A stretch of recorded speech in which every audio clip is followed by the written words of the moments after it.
présente. C'est ce qu'on m'a demandé de faire. C'est bon pour vous, Philippe? C'est moi qui commence. Ah oui, je vous pose la question. Très bien. On ouvre du coup au direct. Ok. Mais bienvenue à toutes et à tous pour ce lancement national du label Territoire Bio-Engagé. Permettez-moi d'abord de mettre un petit peu de solennité dans mes propos. Ce label, il a été créé en 2012 à mon initiative en Aquitaine. Il est arrivé d'une constatation qui avait été laissée par le Grenelle de l'environnement, à savoir qu'il y avait une volonté d'introduire 20% de produits bio en restauration collective, d'atteindre 6% des surfaces agricoles en bio, mais personne n'avait pensé à mettre en avant les collectivités qui réunissaient ces deux critères. De fait, nous avons décidé de valoriser cet engagement des collectivités et décliner à la fois un label Territoire Bio-Engagé pour les collectivités territoriales et établissements bio-engagés pour les collèges, lycées, restaurants administratifs. Nous avons défini des critères et vous pourrez voir que les surfaces agricoles sont différentes aujourd'hui, en 2020, dans les régions qui vont obtenir ce label et le développer au-delà de la Nouvelle-Aquitaine et de l'Occitanie, qui l'avait déjà développé en 2015, puisque Arbio Aquitaine et l'Interpro de Midi-Pyrénées de l'époque étaient, on va dire, des cousins germains. Vous dire que la situation en Nouvelle-Aquitaine, elle est aujourd'hui à 8,5% de la surface en bio. Ce sont plus de 200 collectivités ou établissements qui sont labellisés.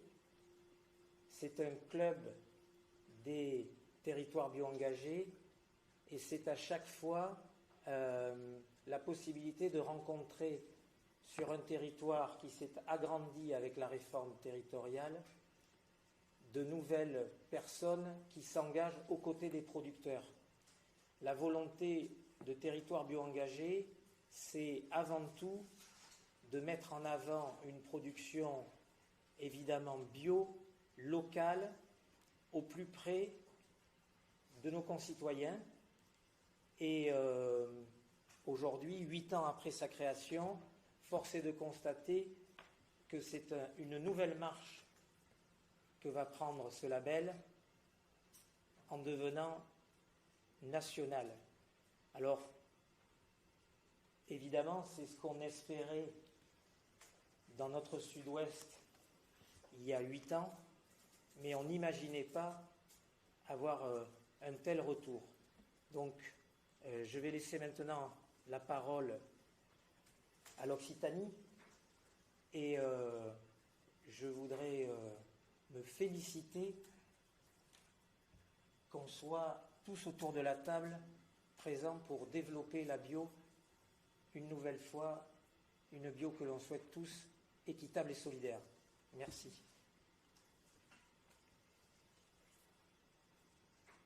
Emmanuel Echner, président d'Interbio Occitanie.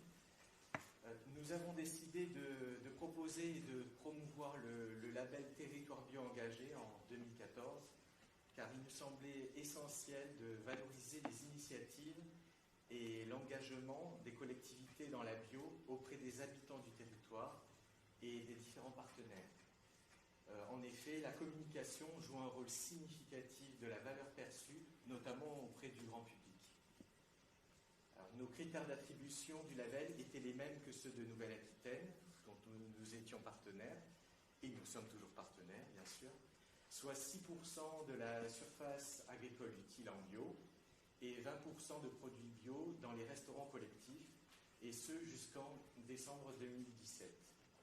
Alors, suite aux nouveaux objectifs gouvernementaux de doublement des surfaces agricoles bio prévues dans le plan Ambition Bio 2017 et dans le cadre de la fusion des régions, des deux ex-régions Midi-Pyrénées et Languedoc-Roussillon, le jury régional Territoire Bio engagé a décidé de modifier les critères d'obtention du label concernant les surfaces. Donc il s'élève désormais à des taux supérieurs depuis le 1er janvier 2018, c'est-à-dire 15% de la surface agricole bio utile en Occitanie. À ce jour, nous comptons 31 communes labellisées sur la partie ex-Midi-Pyrénées, dont 26 sur le critère de la surface agricole et 5 sur le critère d'approvisionnement en produits bio dans les services de restauration collective. Alors, nous souhaitons que le nombre de communes labellisées reflète davantage la dynamique de la bio dans la région et à ce titre, notre objectif est de développer particulièrement au cours du second semestre 2020 ce label sur toute la région, en particulier en ex-Languedoc-Roussillon, où il n'est pas encore très connu. Territoire bio engagé a mûri et offre de belles perspectives d'évolution avec l'accompagnement d'Interbio Occitanie. Bravo. Bonjour à tous, Stéphane Brichet, donc je suis vice-président d'APROBio et adhérent à l'association depuis maintenant une dizaine d'années. Concernant la structure APROBio, APROBio est une association de développement et de promotion de l'agriculture biologique qui fédère maintenant depuis plus de 25 ans les acteurs de la bio en Hauts-de-France autour de 3 objectifs clairement définis, à savoir le développement des filières bio régionales équitables et responsables, mais également l'accompagnement des politiques territoriales en faveur de l'agriculture biologique, et enfin le fait de sensibiliser les consommateurs aux enjeux d'une alimentation durable.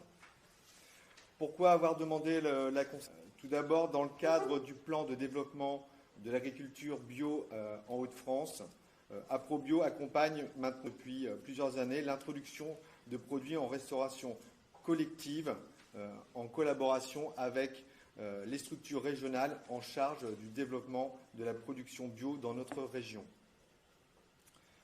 Le déploiement du label Territoire Bio engagé avec le soutien du Conseil régional des Hauts-de-France constitue à nos yeux une réelle opportunité de valorisation des politiques conduites par les élus de nos territoires en faveur de l'agriculture biologique. À travers cette reconnaissance, nous souhaitons mobiliser les habitants et acteurs des territoires autour de ces enjeux et susciter un effet d'émulation entre les communes, tout en démontrant que les objectifs fixés sont atteignables et que les ressources existent en région pour accompagner ces initiatives.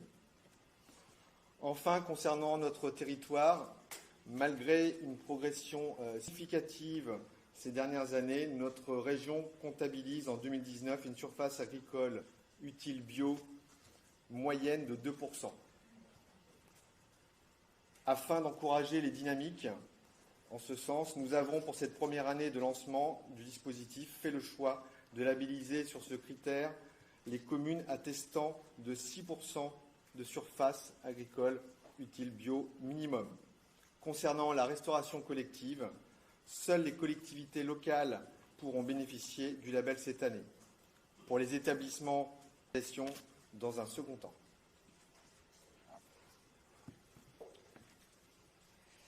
Bonjour, Fanny Lemaire, présidente de la région Pays de la Loire, une région qui a aujourd'hui une surface agricole engagée en bio de 10%.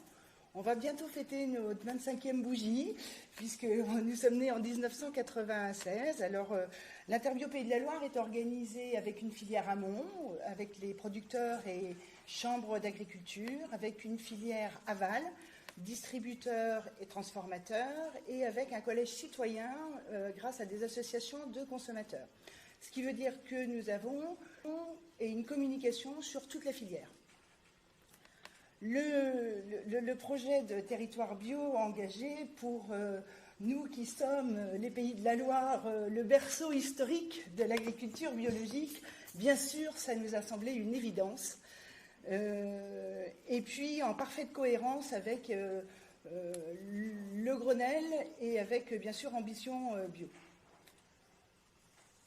L'histoire chez nous, elle a commencé par le terrain, donc c'est formidable parce que ça montre que c'est un projet qui répond vraiment aux collectivités, puisque c'est d'abord une collectivité qui est venue nous voir en nous disant, écoutez, on a vu un truc formidable à Bègle et ça serait bien que l'interview Pays de la Loire avance dans ce projet. Bien sûr, c'est notre mission. Notre mission, elle est de répondre au développement de la bio, de participer au développement de la bio. Et c'est comme ça qu'on s'est rapproché de Nouvelle-Aquitaine et on leur a dit, écoutez, votre projet, il est génial. Nous, on aimerait bien y aller. Voilà. Donc aujourd'hui, on va commencer cette aventure de territoire bio engagé avec des critères de surface agricole de 10% et ou des collectivités engagées à hauteur de 20% dans l'alimentation biologique. Et nous sommes très enthousiastes de démarrer cette nouvelle aventure pour répondre aux besoins environnementaux et pour répondre aux besoins de qualité alimentaire. Bonjour, Jean-François Vincent. Donc, moi, je suis président de Biocentre. Biocentre, c'est l'association de la filière agrobiologique en région Centre-Val de Loire. Alors, le Centre-Val de Loire, c'est un peu une terre de mission pour la bio. C'est des grandes cultures, des grandes fermes d'élevage qui produisent du lait. Et donc, ça se voit dans les chiffres. On a 1600 fermes en bio. On a 85 000 hectares en bio et en conversion, c'est-à-dire à peine 4% de la surface agricole de la région. Et face à cette situation, on avait, en rencontrant nos collègues de Nouvelle-Aquitaine d'abord et d'Occitanie ensuite, une connaissance de ce label territoire bio engagé. On en a parlé en conseil régional en disant que ça pouvait être un élément d'émulation auprès des collectivités et des élus. Et il a été convaincu par l'intérêt de mettre en place ce label sur le territoire du Centre-Val de Loire. Et donc, c'est une partie intégrante du plan bio là, qui vient de sortir. Il n'y a encore pas eu beaucoup de communication, mais il vient d'être adopté en session plénière du mois dernier. Donc, c'est pas mal de moyens qui sont sur l'agriculture biologique, que ça soit au niveau des producteurs, avec le maintien d'une aide à la pratique de la bio, de reconnaissance des intérêts de la bio pour l'agriculture, jusqu'à un soutien aux filières, à la communication, à la restauration collective. Un des grands enjeux, je pense, qu'on a sur les territoires comme les nôtres, qui sont très ruraux, c'est d'arriver à relocaliser fortement l'approvisionnement de la restauration collective en même temps qu'on la passe en bio. Donc voilà, nous, chez nous, je pense que actuellement, les signaux sont relativement ouverts, les politiques sont relativement plus intéressés à développer le bio. Donc je pense qu'on va pouvoir développer ce label assez fortement. On n'a pas encore défini, nous, de critères de pourcentage minimum pour obtenir le label. Voilà, ce sera un petit peu comme les autres. Voilà. Bonjour à tous, je suis Béatrice Rosé d'Initiative Bio Bretagne. Je suis l'élue référente en charge du Congrès mondial de la bio que Rennes aura le plaisir d'accueillir en septembre 2021, puisqu'il a été repoussé d'une année. Et je suis, et c'est pour ça que je suis là aujourd'hui, co-référente en restauration collective. Alors en fait, IBB est une association qui a 25 ans déjà. En fait, elle a été impulsée par la région Bretagne pour faire travailler ensemble producteurs, transformateurs et distributeurs. Et puis elle est très investie en restauration collective puisque depuis 20 ans, elle a créé Sacha. Il fait bio dans mon assiette, dont sont signataires 35 communes ou communautés, dont la ville de Rennes et la ville de Brest. Et en fait, nous, rejoindre Territoire Bio Engagé, c'était permettre d'harmoniser les labels et pour avoir plus de visibilité. Et puis, c'était également permettre aux collectivités, les encourager à atteindre 8% de la surface agricole utile. En tout cas, nous, on a beaucoup d'enthousiasme et on est très heureux de rejoindre cette aventure collective. Merci. Bonjour, Philippe Henry, je suis président de l'Agence Bio. Je voulais tout d'abord saluer le travail qui a été fait depuis 2012, tu l'as rappelé tout à l'heure. C'est pas rien de créer un label, et je pense que l'idée était tout à fait précurseur de dire on va s'appuyer sur les collectivités pour développer l'agriculture biologique. Je pense que l'agriculture biologique c'est toujours développé sur ce lien entre production et consommation. Et ce lien entre production et consommation sur les territoires, il est extrêmement important. On ne fait pas ça, ça ne tombe pas du national, ça ne tombe pas de l'Europe, il y a bien sûr des directives qui arrivent d'en haut, mais c'est en bas que ça se passe dans un territoire avec des gens qui mangent des produits bio, des gens qui produisent les produits bio. Ce lien-là, il est absolument essentiel. Et ça va apporter une dynamique. Alors on voit bien une dynamique au sud de la France au jour d'aujourd'hui. Vous avez commencé, l'Occitanie, la Nouvelle-Aquitaine bien sûr. On voit les Hauts-de-France qui prennent le relais. J'espère que ça va arriver dans le Grand Est, dans ma région aussi. Enfin voilà, j'espère que ça va contribuer à la dynamique globale de la bio. Je rappelle, ça s'inscrit c'est un outil de plus. C'est un outil qui risque d'être particulièrement efficace. En plus, il récompense l'énergie qu'on met, donc je trouve que c'est très intéressant. Et c'est un outil de plus dans le développement de la bio. Je rappelle les chiffres de la bio qu'on a présentés au mois de juillet. 12 milliards d'euros de chiffre d'affaires, la bio aujourd'hui en France. 8,5% de la SAU française. Aujourd'hui, 47 000 fin 2019, 47 000 producteurs bio en France, plus de 10%. On est sans doute aujourd'hui au-delà des 50 000. Vous voyez, on est sur quelque chose qui est conséquent. On a besoin de tous les leviers pour continuer de développer. On nous attend, les consommateurs nous attendent. L'agriculture nous attend et je trouve que voilà, on est dans une dynamique très intéressante. L'Europe l'a compris puisqu'elle propose aujourd'hui de mettre 25% d'agriculture biologique en 2030 en Europe. C'est un bel objectif et c'est la somme de toutes les initiatives qu'on aura du plus local au plus national ou européen. C'est toutes ces initiatives-là qui nous permettront d'arriver à cet objectif. Je veux saluer votre démarche et puis je veux rappeler aussi l'intérêt de cette dynamique territoriale dans la diversité des productions. Les consommateurs, ils ne vont pas consommer que du lait, que des légumes, ils vont consommer l'ensemble de la gamme. Les producteurs, il y aura un appel d'air, il y a déjà un appel d'air. Quelque part, on crée une diversité agricole sur nos territoires qui ont été, par les politiques agricoles diverses et variées qui ont été menées jusqu'à aujourd'hui, qui ont été plutôt standardisées, qui se sont plutôt spécialisées dans certaines cultures. Nous, on fait la démarche inverse. Et c'est particulièrement important de faire la démarche inverse. Pourquoi ? Parce qu'on est confronté à des grands défis au jour d'aujourd'hui. Et je pense à celui du changement climatique. Je viens de traverser la France en train. Elle est sèche partout, la France. Il y a un vrai défi là. Et on ne sera résilient par rapport à ce défi qu'en étant divers. Et on ne portera pas autre chose. Il faut que nos territoires soient divers. À l'échelle des fermes, à l'échelle des petits territoires, c'est ce qu'on porte au travers de territoires bio-engagés, c'est l'échelle des petits territoires. Voilà. C'est ces engagements-là qui nous permettront d'être résilients. Il faut de l'élevage partout, il faut du maraîchage partout, il faut de la viticulture.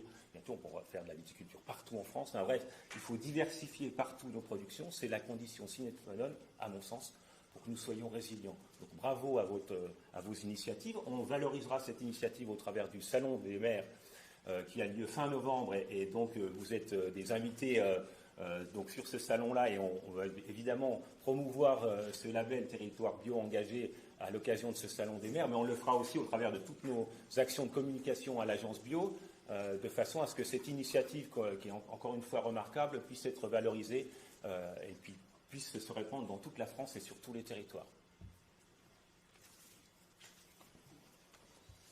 Bonjour à tous. Donc, moi, je suis Philippe Léma. Je suis élu adjoint d'une petite commune rurale au sud de la Corrèze, donc en région Nouvelle-Aquitaine. Et depuis 2 ans, nous avons obtenu le label Territoire Bio Engagé sur notre commune, qui a aujourd'hui 27% des surfaces en bio. Il se trouve que notre commune est entourée déjà par 2 communes labellisées, des petites communes rurales, une à côté de chez nous en territoire, et l'autre sur l'Occitanie, qui elle est labellisée pour la cantine. Donc nous, notre petite commune, en fait, on n'a pas grand-chose sur la commune, si ce n'est qu'on a une école. Et cette dynamique de labellisation, en fait, a éveillé 3 axes et a attiré forcément le conseil municipal à ce moment-là. Le premier, c'était sur une destination tourisme vert, accueil rural très important sur le sud de la Corrèze. C'était un moyen de rassurer les nouveaux arrivants avec ce label territoire bio engagé, puisque du coup, c'est des panneaux qui sont à l'entrée de la commune et qui forcément interpellent et amènent le questionnement, mais c'est quoi? Donc du coup, ça a éveillé le débat et l'explication entre nous. Le deuxième, qui n'est pas neutre quand même, c'est que ça, pour la première fois depuis très très longtemps, fait rediscuter les agriculteurs bio et non bio entre eux. Et ça a libéré la parole sur des sujets qui pouvaient être tabous sur des territoires à fort impact, label et compagnie. Du coup, le bio en agriculture est devenu un sujet abordable dans tous les sujets de discussion. Et le troisième, qui est le plus important et qui est le but ultime, c'est qu'en fait, notre territoire, aujourd'hui, on est en communauté de communes, avec 35 communes, sur lesquelles nous avons 6 RPI scolaires.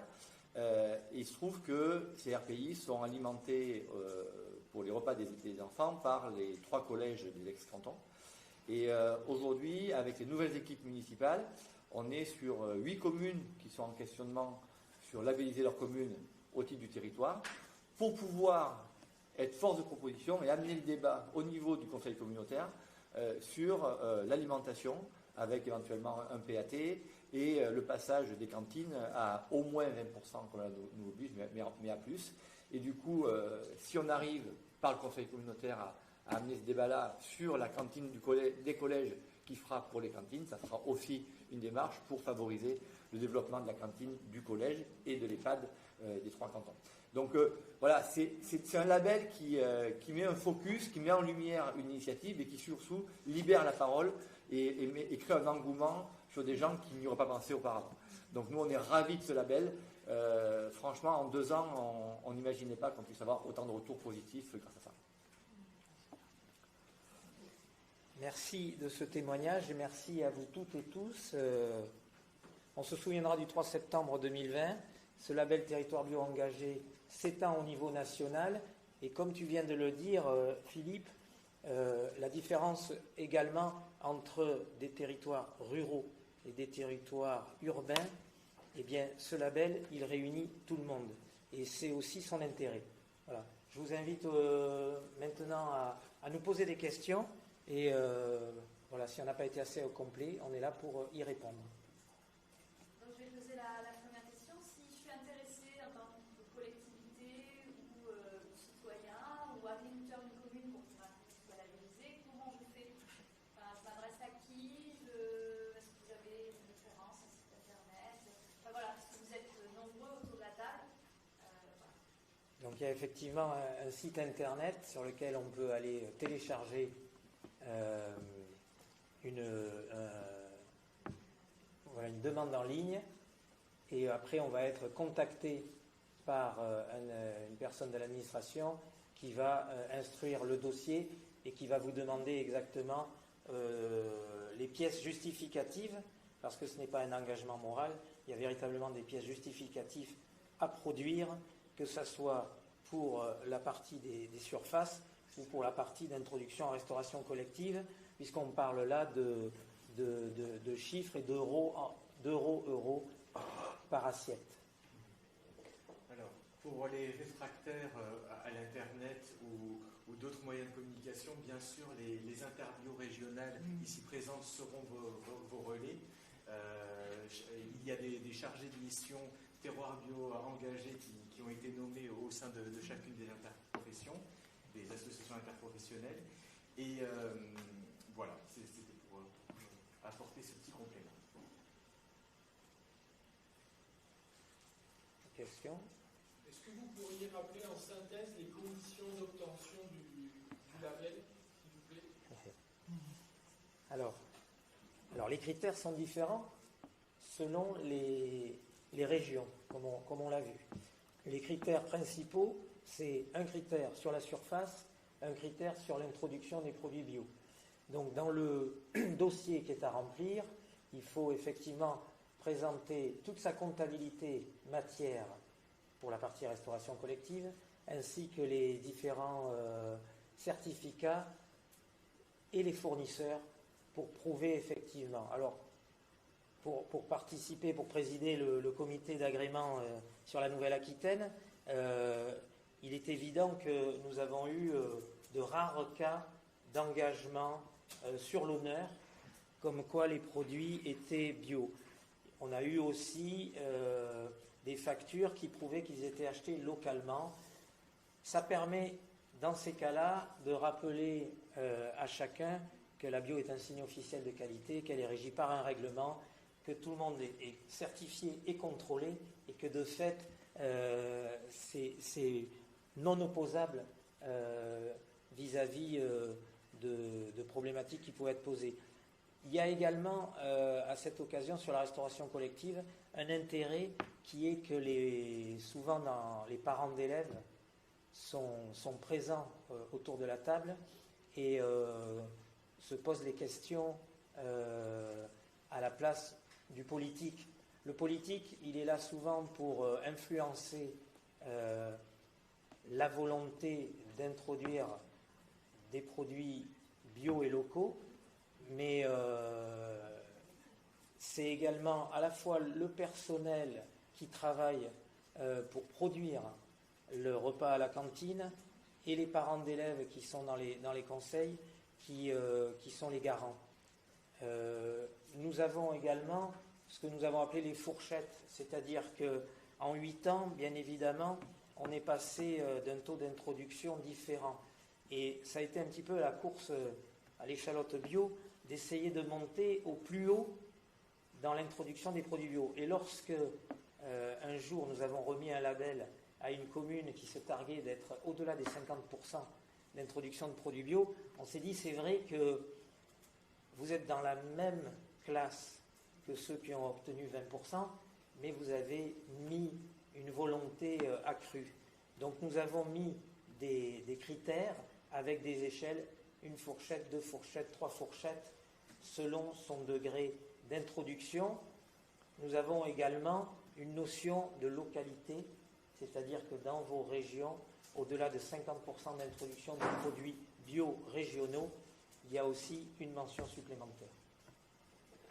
Si je peux rajouter sur la partie territoriale, je vous ai dit tout à l'heure que nous, on avait beaucoup de communes qui nous sollicitaient du coup pour cette démarche-là.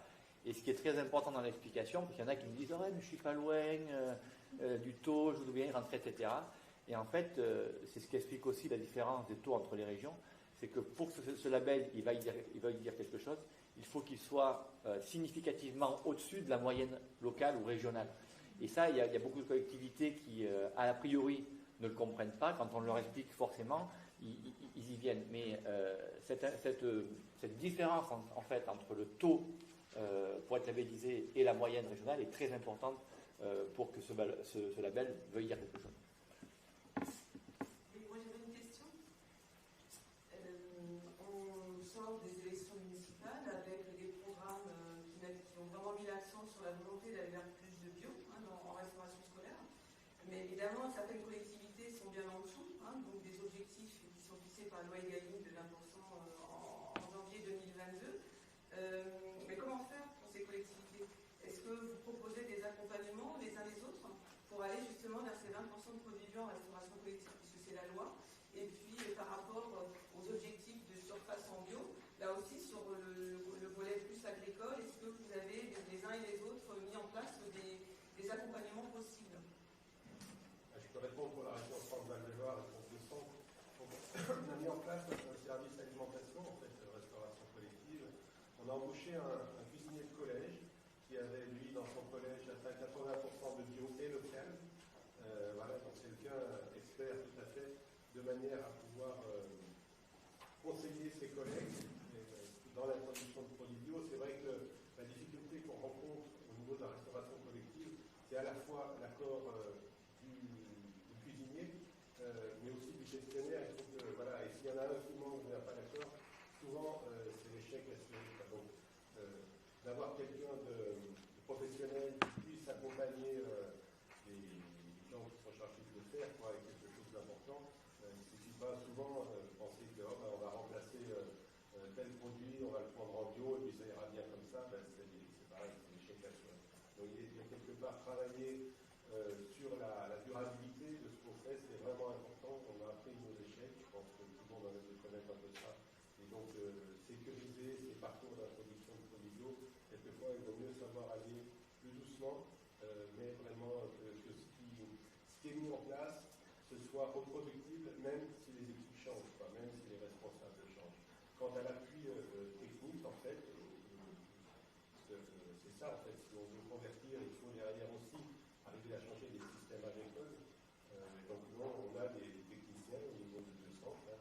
On est organisé, en fait, à travers les GAD. En gros, il y a un technicien par GAD, parce que quelquefois, c'est un peu par territoire, mais enfin, sur l'ensemble de la région, on a 6 départements, et on a 5, par exemple, chargés techniciens grande culture, et on a des techniciens élevage, on travaille avec des coopératives aussi, voilà, qui ont leurs propres techniciens, quoi.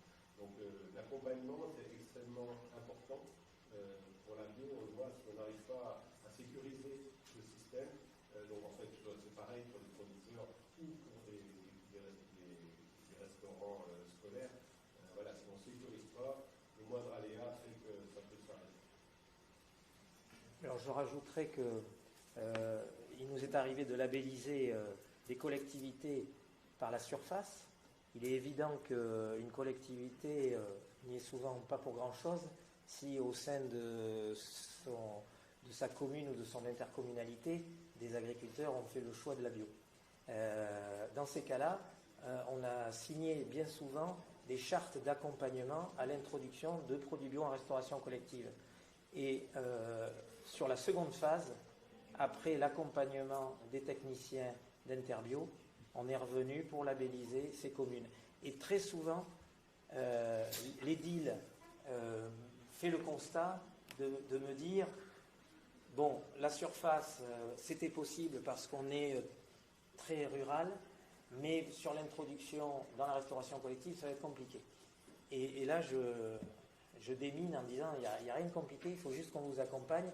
Et la bio, comme l'a dit le président, aujourd'hui c'est un marché conséquent, et donc on peut trouver de la bio tout autour de soi très facilement. Il y a des professionnels, et cet accompagnement, du coup, se justifie. Alors ma fierté, hein, je vais vous le dire, il y a 58 ans, je suis né dans une commune où mon père était là avant moi, où on produit donc des boissons bio depuis 141 ans.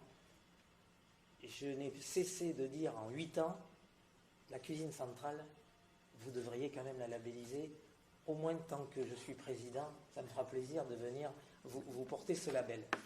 Et donc, le constat a été fait très régulièrement que c'était compliqué. Voilà. Et donc, là, fin septembre, je vais labelliser la cuisine centrale pour l'introduction de produits bio, grâce à l'accompagnement des techniciens d'Interbio qui sont venus aider, créer un groupe de travail et être au plus près de ceux qui produisent ces repas tous les jours à la cantine. Et ce qui est amusant, et ça va être une grande fête, parce qu'à chaque fois qu'on remet ce label, vous verrez que c'est une grande fête. Il y a eu des élections municipales, et l'équipe précédente, qui a mis beaucoup de temps à se décider, c'est pas elle qui est réélue. Celle qui est réélue, c'est celle qui a été beaucoup élue dernièrement. Et donc, on a commencé à me demander quelle serait la teneur de mon discours. Et j'ai dit, la teneur de mon discours, ça va être encore une fois de remercier tout le monde, parce que c'est une œuvre collective au service de nos enfants. Voilà. Après, Philippe l'a dit par rapport au renouvellement des générations, nous, ce label, il oblige aussi les collectivités à participer à la pérennité des surfaces en bio, c'est-à-dire que quand une commune est labellisée et qu'un cédant arrive à la retraite, la commune, avec ses petits moyens politiques, mais elle a moyen d'influer aussi sur le fait que la reprise soit pérennisée en bio. Et ça, ce n'était pas le cas avant. Et l'autre fait aussi, c'est que sur des territoires où la dynamique bio n'est pas forcément hyper ancrée dans la mentalité, les nouvelles générations d'agriculteurs qui veulent s'installer en bio sont attirés par ce label parce qu'ils se disent au moins je ne vais pas être tout seul. Et du coup tout ça, ça participe aussi au fait que les territoires bio vont se pérenniser et ça facilite grandement le renouvellement. Nous avons beaucoup parlé d'accompagnement parce que vous avez compris par rapport à votre question que c'était le cœur du dispositif. Et en Occitanie, notamment, nous organisons des rencontres et des journées spécialement dédiées justement à la restauration hors domicile et à la restauration collective, justement pour créer de l'échange et entre les différents participants et initier justement les démarches auprès des établissements qui le souhaiteraient. Et c'est bien tout l'intérêt des interprofessions, puisque nous avons la connaissance de tous les acteurs, tant de la production que des transformateurs. Et c'est ces compétences-là, c'est cette richesse territoriale qui vont nous permettre vraiment d'accompagner les collectivités. On va leur simplifier le travail de par le sourcing et de par les compétences des collaborateurs qui sont très très engagés dans nos interprofessions.